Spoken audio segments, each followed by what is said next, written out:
Pure மணி மேனேஜ்மெண்ட்றது ரொம்ப முக்கியமான விஷயம். இந்த காலத்துல மணின்றது ஹியூமனோட ரிவார்டு. ஒரு ஹியூமன் சர்வைவல் ஆகணும் அப்படின்னா மணின்றது தேவையாமா ஒரு அத்தியாவசியமா பியூர் அத்தியாவசிய பொருள் தான் மணி. மணி இல்லாம வாழ முடியும்னு சொல்லணும்னா நம்ம ஒரு விவசாய இடத்துல இருக்கணும். நம்மளால நமக்கு தேவையான உணவுப் பொருட்களையும் நமக்கு தேவையான பொருட்களையும் உருவாக்குற தன்மையில இருக்கணும். நம்ம பேர் ட்ரெஸ் தேவைன்னா அந்த ட்ரெஸ்ஸை நானே உருவாக்கிக்க முடியும் அப்படின்ற தன்மையில இருந்தோம்னா நம்ம சொல்ல முடியும் மணி எனக்கு தேவையில்லைன்னு சொல்ல முடியும். இல்ல நம்ம வாழ்ற சொசைட்டி நம்மள நமக்கு தேவையான உணவு கூட நம்மளால உருவாக்க முடியாது, மாத்திட்டு வந்துட்டு இருக்காங்க. அப்ப அந்த இடத்துல நம்ம என்ன சொல்லலாம், மணின்றது ஒரு இம்பார்ட்டன்ட் திங். அப்ப அந்த மணி எப்படி ஹேண்டில் பண்ணலாம், மணியை க்ரோ பண்றது ரொம்ப முக்கியமான ஒரு ஐடியாலஜி. அதை தாண்டி மணியை எப்படி சொல்றது, மணி ஏர்ன் பண்றது முக்கியமே கிடையாது. அந்த ஏர்ன் பண்ற மணி எப்படி ஹேண்டில் பண்ண போறோம்ன்றது ரொம்ப முக்கியமான விஷயம். ஸோ ஹேண்டில் பண்றதை தாண்டி அதை க்ரோ பண்றது இன்னும் அட்வான்ஸான திங்க். ஸோ ஒரு மணி வருது, ஐ வில் ட்ரா இட். இப்போ ஹேவ் நமக்கு வந்து ஒரு இன்கம் வருது, ஏதோ சோர்ஸ் ஆஃப் இன்கம்ல மணி வருது. பிஸ்னஸ் இன்கம் இருக்கலாம், இல்லை சேலரி இன்கம் இருக்கலாம். ஒரு இன்கம் வருது, அந்த இன்கம் வந்து நம்ம டெவலப் பண்றது ஒரு விஷயமே கிடையாது. அந்த இன்கம் ஹேண்டில் பண்றோம்ல, அதை ஹேண்டில் பண்றது தான் இங்க ஸ்கில்லே. அதை ஹேண்டில் பண்ணிட்டு அதை இன்னும் க்ரோ பண்ணனா இது double the skill. First handle பண்றது ஒரு பெரிய ஸ்கில், அதை ஹேண்டில் பண்ண க்ரோ பண்றனா இட்ஸ் பவர்ஃபுல் ஸ்கில். இதை க்ரோ பண்ணும்போது தான் நம்மளோட ஜென்ரேஷன் வெல்த்தை நம்மளால கெட் பண்ண முடியும். நம்மளை சார்ந்தவங்களும் நம்ம கூட இருக்க முடியும், நம்மளால க்ரோ பண்ண முடியும். ஸோ எப்பனா ஹேண்டில் பண்றது ஒழுங்கா பண்ணிட்டு அதுல இருந்து க்ரோ பண்ணும்போது தான் நம்மளால க்ரோத்தை கிரியேட் பண்ண முடியும். ஸோ இது ரெண்டுமே ஒரு பெரிய ஸ்கில். இந்த ஸ்கில்லை கிரியேட் பண்ணுறதுக்கு நமக்கு மணி மேனேஜ்மெண்ட் தெரியணும். ஒரு மணி எப்படி ஹேண்டில் பண்ணணும், மணினா என்ன ஃபர்ஸ்ட். இப்போ ஹியூமன்ஸை ஒரு அடிமைகளா மாத்துறது இந்த பொருள் தான். நம்மள வந்து ஒரு ட்ராப்குள்ள மாட்ட வச்சது இதுதான். நம்ம ஏன் பிறந்தோம், ஏன் ஓடுறோம்னு தெரியாம ஓடிக்கிட்டு இருக்கோம். நம்ம காலைல எந்திரிக்கிறோமா, எந்திரிச்சோன்னே வேலைக்கு போறோம், ஈவினிங் வீட்டுக்கு வரோம், நமக்கு பிடிச்சது ஏதோ வீடியோஸ் பார்க்குறோம், மூவிஸ் பார்க்குறோம், நைட்டு தூங்கிடுறோம். இதான் சைக்கிளா? ஹியூமன் இதுக்கு தான் படைக்கப்பட்டானா அப்படின்னு கேட்டால் கொஸ்டின் மார்க் தான். ஹியூமன் இதுக்காக தான் உருவாக்கப்பட்டானா கொஸ்டின் மார்க். நம்ம இதுக்காக உருவாக்கப்படலை, ஆனால் இந்த சிஸ்டம் கொடுத்து நம்மளை உருவாக்க வச்சுட்டாங்க. இப்படி மாதிரி இந்த ட்ராப்புக்குள்ள மாட்ட வச்சுட்டாங்க. இது ஒரு ட்ராப். சொல்லப்போனால் இது மேட்ரிக்ஸ் சொல்லுவாங்க, ரேட் ரேஸ்னு சொல்லுவாங்க. இது எல்லாமே இதுக்குள்ளே தான் கவர் ஆகும். நம்ம இந்த ட்ராப்புக்குள்ள மாட்டிட்டோம். இந்த ட்ராப்புக்குள்ள நம்ம வெளியே வரணும்னா இந்த மணின்ற ஒரு கான்செப்ட் நமக்கு புரியணும். ஓகே, இதுக்குள்ளே இதான் நடந்துட்டு இருக்கு. இந்த மணியை நம்ம எப்படி உருவாக்கணும்னு கத்துக்கிட்டோம்னா போதும், நம்ம இந்த ட்ராப்குள்ள மாட்டவே தேவையில்லை. Why should I go work? நான் ஏன் வேலைக்கு போகணும்? யாருக்காவது ஐடியா இருக்கா அதுக்கு? Reason for money. கரெக்டா? இந்த மணி நான் வேலைக்கு போனால் மட்டும் தான் சம்பாதிக்க முடியுமா? நோ. கரெக்டா?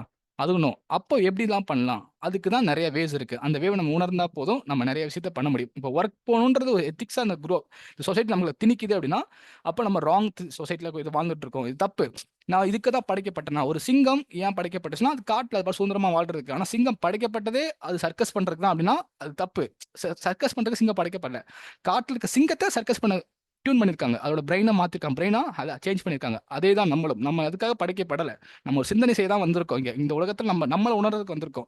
நம்மளை உணர்ந்த வந்த இடத்துல நம்ம விழிப்புணர்வா இல்லாத ஒரே காரணத்துக்காக நம்மள என்ன பண்ணிட்டாங்க, வேலை அடிமைகளா மாத்திட்டாங்க. அடிமைனா இந்த பணத்துக்காக ஓடும் தன்மைக்குள்ள கொண்டு வந்துட்டாங்க. இது தப்பு. இது ஒரு ட்ராப். அப்ப இந்த ட்ராப்குள்ள நம்ம வெளியே வரணும்னா நம்ம சிந்திக்க ஆரம்பிக்கணும்.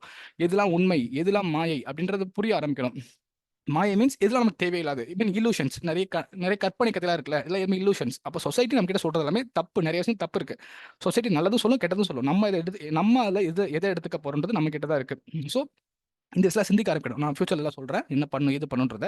ஸோ அதுக்கு முக்கியமான விஷயம் பட்ஜெட்டிங் நம்ம ஃபர்ஸ்ட் பண்ணணும். இந்த மணி தான் நம்ம கிட்ட இருக்க பொருள். இதை நம்ம ஒழுங்கா பயன்படுத்தணும் அப்படின்னா நம்ம அந்த டாப் 1% போகலாம். நம்ம ஒழுங்கா பயன்படுத்தலாம், இங்க இருக்க 80% குள்ள இருக்கலாம். நம்ம எங்க இருக்க போறோன்றத இதை தான் நம்ம கிட்ட முடிவு பண்ண போகுது. நீ எங்க இருக்க போற, எந்த இடத்துல வாழ போறன்றத இதுதான் நம்ம கிட்ட முடிவு பண்ண போகுது. இந்த பேப்பர், இந்த காகிதம், இப்ப காகிதம் மணி வச்சிருக்கோம், இன்னுமே வரப்போது டிஜிட்டல் மணி யூஸ் பண்ண போறோம். ஸோ அப்ப இந்த மணி தான், ஒரு கரன்சின்றதான் நம்ம முடிவு பண்ணுது. நம்ம எந்த மாதிரி வாழ்வில் வாழ போறோன்றத முடிவு பண்ணுது.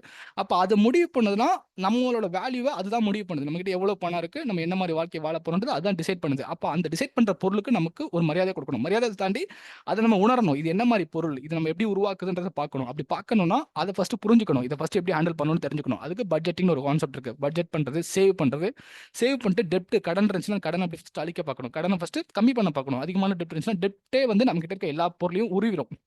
ஒரு கடன் ஆகிட்டே போகுதுன்னா, அதிகமாயிட்டே போகுதுன்னா, அந்த கடன் இன்னும் நம்ம கிட்ட இருக்க எல்லாத்தையும் வாங்கிட்டே இருக்கும். ஐ மீன் நம்ம கிட்ட நம்ம ஏர்ன் பண்ணிட்டே இருக்கோம். ஒரு பக்கம் டெப்ட் வாங்கிட்டோம், கடன் வாங்கிட்டோம் அப்படின்னா, நம்ம ஏர்ன் பண்ற காசை விட அதிகமான காசு கூட சேர்த்து கொடுத்துட்டே இருக்கும். அது வந்து நம்ம கிட்ட ஒரு பர்டன். நம்மள வந்து ஒரு என்ன சொல்றது, நான் சாப்பிட்டுட்டே இருக்கேன், சத்தா சாப்பிட்டே இருக்கேன். ஆனா எனக்குள்ள ஒரு ஆன்டிபயோட்டிக் என்ன பண்ணுதுன்னா, நான் சாப்பிட்றப்போலாம் உருவிட்டே இருக்கு. அதே மாதிரி தான் டெப்ட்ன்றது. ஸோ முடிஞ்ச வரைக்கும் டெப்ட்ன்றது ஒரு வைரஸ். அது வைரஸை கொல்லி பார்க்கணும். ஏன்னா அந்த வைரஸ்ன்றது நான் சாப்பிட்டு நான் வெளியில இருக்க தேடி தேடி நல்ல நல்ல ஃபுட்டா சாப்பிட்டுட்டே இருக்கேன். அது எனக்குள்ள உட்காந்துக்கிட்டு நான் சாப்பிட்ற ஃபுட்ல இருந்து நல்ல நல்ல எனர்ஜி இல்லாத உருவிட்டே இருக்கு. அந்த வைரஸ் மாதிரி தான். ஸோ முடிஞ்ச வரைக்கும் இதெல்லாம் அவாய்ட் பண்ண பார்க்கணும். எஸ் பிரதர், கேளுங்க. கொஸ்டின் ரைஸ் பண்ணிருக்கீங்க. எஸ், அன்மியூட் பண்ணிக்கோங்க. இல்லை தப்பா பண்ணிருந்தீங்கன்னா ஆஃப் பண்ணிக்கோங்க அதை.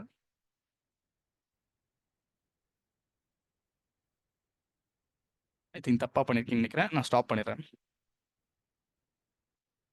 ஓகே.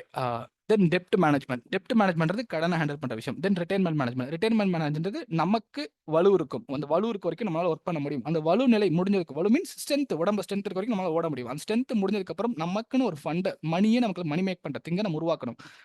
பணம் சம்பாரிச்சு கொடுக்கும். அதை நம்ம ஒழுங்கா பயன்படுத்தலாம். பணம் நமது அடிமை. அதை ஒழுங்கா பயன்படுத்தணும் அப்படின்னா பணமே நமக்கு பணம் சம்பாரிச்சு கொடுக்கும். அதை புரிஞ்சவன் தான் ஒழுங்கா மணி ஹேண்டில் பண்றான். மணியை வச்சு நம்மளால உடம்புக்கு வேலை கொடுக்காம மணியை சம்பாதிக்க முடியும். நம்ம மணியே மணி அதான் பணம் நம்ம குட்டி போடுன்னு சொல்லுவாங்க. அந்த கான்செப்ட்லாம் நம்ம ஒழுங்கா புரிஞ்சுக்கிட்டோம். இன்வெஸ்டிங் டேர்ம்ல அதெல்லாம் பண்ண முடியும். பணம் நம்ம குட்டி போட்டு கொடுத்துட்டே இருக்கும். அந்த பணத்தை ஒழுங்கா ஹேண்டில் பண்றத புரிஞ்சுக்கிட்டோம் அப்படின்னா, நம்ம இந்த ரிட்டயர்மென்ட் ஏஜ்ன்றத நம்ம 60ல தான் ஆகணும்னு நம்ம சொசைட்டி கிட்ட சொல்லும். நீ 60 வயசுல ரிட்டயர் ஆகணும்னு சொல்லும். இல்ல நம்மளால 20, 25 வயசுல ரிட்டயர் ஆக முடியும். 30 வயசுல ரிட்டயர் ஆக முடியும். அதுக்கு என்ன பண்ணா இந்த மணி கான்செப்ட்ட புரிஞ்சிடணும். இது எப்படி ஒர்க் ஆகுது, சிஸ்டமேட்டிக் புரிஞ்சிருச்சுனா அப்படின்னா சூப்பரா பயன்படுத்த முடியும்.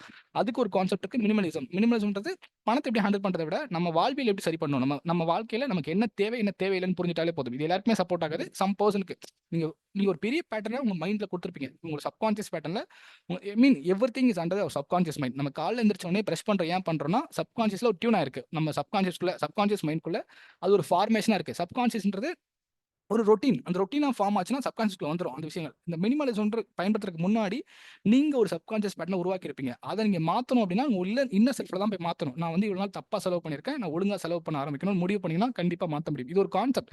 நமக்கு என்ன தேவையோ தேவையை மட்டும் வச்சு வாழ்றது. நமக்கு தேவையில்லாத பொருளை அதிகமா வாங்கி அதுல நம்ம டிஸ்ட்ராக்ஷன் ஆகாம அதுல நம்ம டைம் அதிகமா செலவு பண்ணாம தேவையான பொருளை மட்டும் வச்சு வாழ்றதுதான் இட்ஸ் பியூர் திங்கா இதுல கவர் ஆகும். சூப்பர். இப்போ இன்னைக்கான நம்ம டாபிக்ஸ்ல என்டர் ஆயிட்டோம்.